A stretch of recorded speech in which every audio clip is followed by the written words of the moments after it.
Alright, people, we are here. Fight week. We're days away. Errol Spence, Terence Crawford. It still doesn't quite feel real that we're saying it now, to be honest with you, because this is a fight that's been talked about, and myself, I've looked forward to this for many years now. It seemed at times that it was unlikely this would ever happen, even prior to Errol Spence having the car crash. It seemed as though this might be one of the fights that either slips away from boxing fans, or we get it well past its sell by date, a bit like Amir Khan versus Kell Brook. But thankfully we're not doing that. We're not getting that. We're getting this when both guys are in or very close to their prime, and it's for undisputed at 147 pounds. There have not been many of them. I don't think there have been any in the four belt era. In fact, I'm pretty sure there's been none in the four belt era. So we really are getting the best versus the best in their respective weight divisions. And, people would always go back and talk about, Floyd and Manny. That fight was kind of more like in the early 2000s, or sorry, late 2000s, early 2010s. It was kind of like, maybe.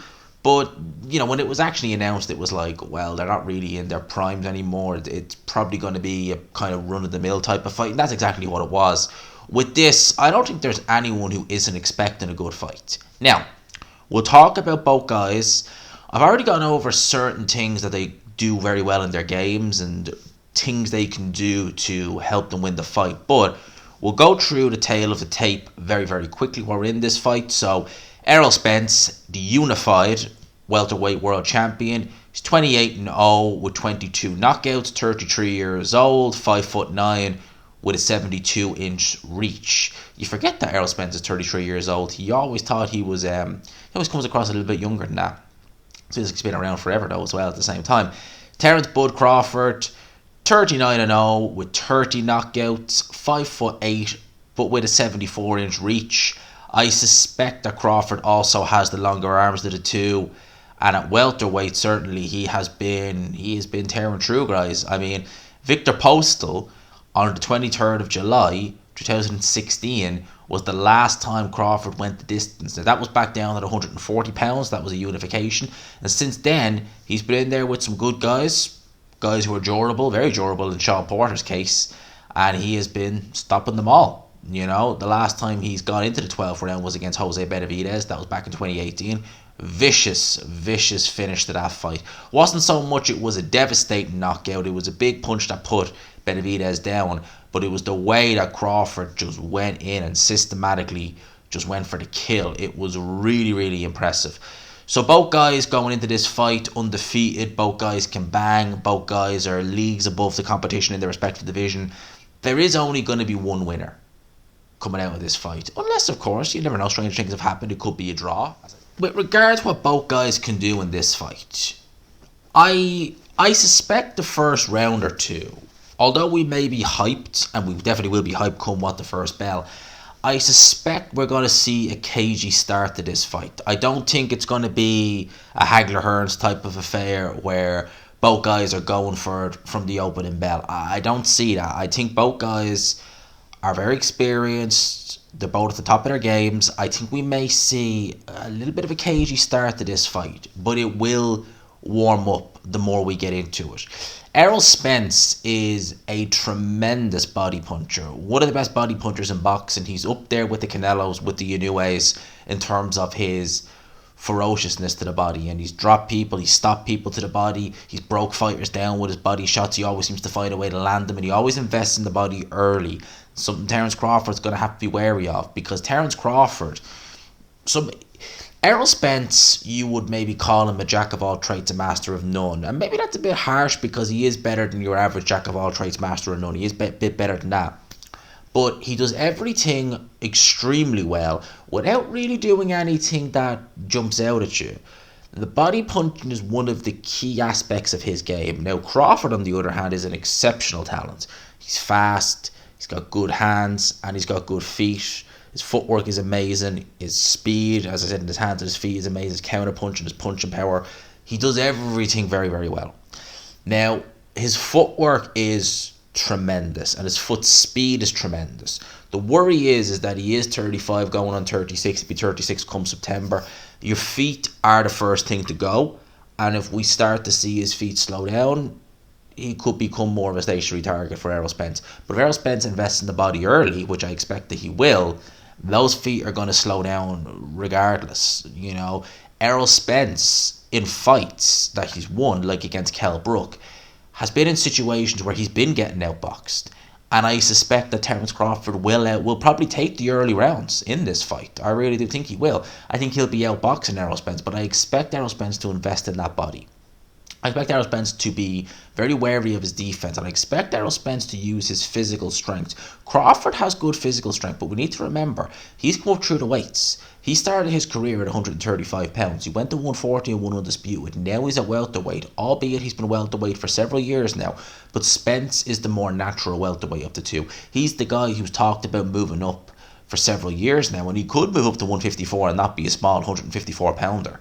And the way Errol Spence uses his strength and uses his physical attributes when it's up close is very smart, very sophisticated, and also is a good way to sap your opponent's energy. So when he goes in close, especially if he's trying to maneuver an opponent to the ropes, and maybe he's not able to cut the ring off the way he necessarily wants to with his footwork, you'll often find he'll use that shoulder without full-blown shouldering the opponent and pushing him, which you're not allowed to do. He's using that shoulder, he's leaning up against it. It's also a defense mechanism, so he's keeping his chin nicely guarded, he's moving his opponent ever so slightly, and he's still got the free hand. The opponent's not really able to clinch because he's not really able to get past that, so Spence is able to work with the free hand. Crawford's going to have to be wary of that. Now, Crawford's footwork is better than your average Spence opponent, so I suspect he'll be able to maneuver himself out of danger. However, Spence, even if he's only able to land a punch or two, it's still a punch or two that he's able to land on Crawford. Now, Errol Spence at close range, I reckon he's going to be the better of the two. But at long range and mid-range, you would say is Terence Crawford. Now, Errol Spence has been able to box at range in the past. Terence Crawford is a switch hitter, so Spence is normally used to facing the guys coming from the orthodox stance. Crawford could start orthodox and work his way into southpaw, or he could start southpaw and work his way into orthodox. It really just depends on what way he's looking to do it. It probably depends on how he feels after the first round. Don't expect him maybe to switch up a little bit in that first round, just to get a look at Spence and just more so maybe to see what kind of angles and what kind of stance he's comfy with at the start, but to see how Spence reacts to it. Because Spence will be in there with arguably the best switch hitter in boxing. Crawford does that a lot. He is way more sophisticated with it than your average fighter. A lot of fighters waste energy and they waste their time pretty much switch hitting. Crawford doesn't do any of that. And he is going to be looking to ping Errol Spence with counter punches. And Errol Spence has been countered in the past.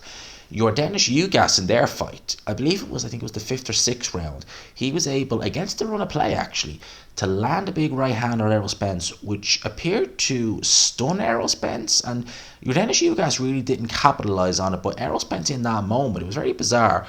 Some people wonder, did he have a moment where he flashed back in the ring because of the force that was applied on him from the punch to the car crash? Now, again, that could be overanalyzing it to an extent, but it's something that could potentially happen, and some people suspect that's what happened in that Yordenis Ugas fight. How has he been since then? Well, actually, we don't know, because that was April last year.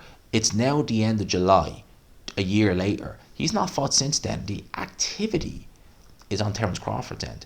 Now, albeit he didn't fight a level of Yordenis Ugas. Yordenis Ugas is a world level welterweight. He fought David Avanesian, who was a fringe world level welterweight, and really, he didn't have to get out of first gear in that fight, but crucially, he kept that fight in range. He boxed with himself at times, I felt, in that fight, Terence Crawford, because he didn't need to really go and show his A game. And when he did, he unleashed a big shot, which dropped David Avanesian and took him out. Do I think that he could do something similar with Errol Spence? Well, he won't box within himself, but he definitely hits hard enough to bother Spence. And the difference as well with Crawford to Yordenis Ugas is that Crawford, when he smells blood, like he did with Sean Porter, like he did with Jose Benavidez, he will not take his foot off the gas. And his stamina, his gas tank, is absolutely tremendous. So people would say that Crawford, because he's the older guy in there, it gives Spence an advantage. Well, not necessarily, because Crawford may be the older in terms of age. But Errol Spence, the amount of abuse that he's put that body through, ballooning in between fights, losing weight, drinking a lot of alcohol, the trauma, the residual damage of the first car crash. The second one wasn't as bad, but nevertheless it was still a car crash, nonetheless, that he was in. It brings back probably a lot of painful memories from the first one. So although Errol Spence is the younger guy in terms of the age, he was born in 1990, Crawford was born in 87, so obviously Crawford's the older guy. In terms of how old their body is, Crawford could be the younger of the two. You just don't know. You just don't know until you see it in the ring. Crawford's sharpness is incredible, but Errol Spence's likewise. Errol Spence to come back from a car crash and to beat Danny Garcia more convincingly than Keith Thurman and Sean Porter did, who were both fighting fit at the time, is very impressive. And again, his performance against UGAS. What Crawford's not going to want Spence to do is he's not going to want to give Spence any chance to get into a rhythm.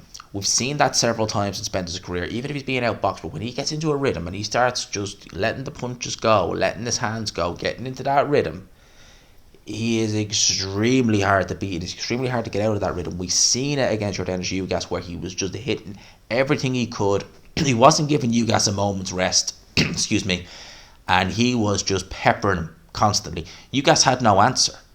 Now, Crawford, if he's in that situation, I think he will have an answer. But the question is that how much will he be willing to actually take before he's able to actually go and give that answer? Can he take anything really from Spence that has to dish out? Because here's the thing people don't talk about, is that Spence, is he the biggest puncher at welterweight? No, not necessarily. Big enough. But how's Crawford's chin? Because this is going to be the biggest puncher, in my opinion, he's been in there in the ring with, at welterweight. This is a guy who was rocked at 135 pounds by Yuriakis Gamboa. And he's not really been in there with anyone who can crack to the level of an Errol Spence. So we talk about Crawford being able to hurt Spence, but if Spence is able to hurt Crawford, Spence is a finisher too. And he's put guys like Mikey Garcia in his place very early on with that punching power, to the point where they said, no, I'll go to 12, I'll be negative, but I ain't taking that power. Hell to the no. We've seen that a few times now in Spence fights. So it really is going to be interesting. I think that Spence is going to look to establish work of the body early. He's going to try and use his physical strength. I think that he's going to try and slow the legs down to Terence Crawford early. Crawford is going to be doing his usual game. He's going to be looking to box at rage. He's going to be looking to figure the guy out. He's going to be looking to see which stance works best for him. And as this fight progresses, it's really going to be interesting. Crawford early, Spence in the mid-rounds. Who is going to come on late? Which one of the two? Because this fight is a distance fight as far as I'm concerned. And who is going to be the one to come on late and really grab the bull by the horn? Will Crawford's legs be able to go the distance and keep it at the same pace that he normally does? Will Spence's work rate be able to hold up all the while he's getting countered by Terence Crawford? That really is the big question. It's going to be a fascinating fight. It's going to be a fight of two halves. I really don't know. This is the thing. You look at the fight, you look at both guys on paper, and they're very evenly matched. I don't think we'll see a knockout. I think we may see one or both get hurt, but I don't think we're going to see either touching the canvas. I think this fight on paper is going to be just... I think it's going to be tremendous. I got to give a pick, because I pride myself on always picking. I don't like sitting on the fences. I've watched both guys. I've given you my thoughts on both guys and how I think they can both win this fight. But I got to give a pick. And as many of you will know, I am a big fan of Errol Spence. A big fan. But I think that Crawford's talent, his ability, his gifts in that ring will see him to victory. And I am going with Terence Crawford to win this fight via unanimous points decision, 8-4, 7-5. That's my pick. I've gone over and back repeatedly, but ever since they talked about this fight all those years ago, Crawford Spence, I've always felt that Crawford would edge it. I've gone back at times, but I've always come back to Crawford. I think he's the better of the two.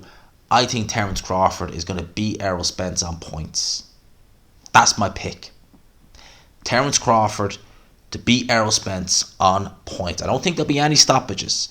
I don't think anyone's going to get dropped. I think we may see guys stunned. But I think Terence Crawford is going to come through and win a unanimous points decision. Possibly a majority, possibly split. But if it's fair, I think Crawford will get it. That's my pick. That's my 2 cents on it. Let me know your thoughts in the comment section below. Lads, smash the like button. I am interested to hear what you guys are thinking, who you're rolling with, who you're picking. I've got Crawford on points. Let me know yours in the comments below.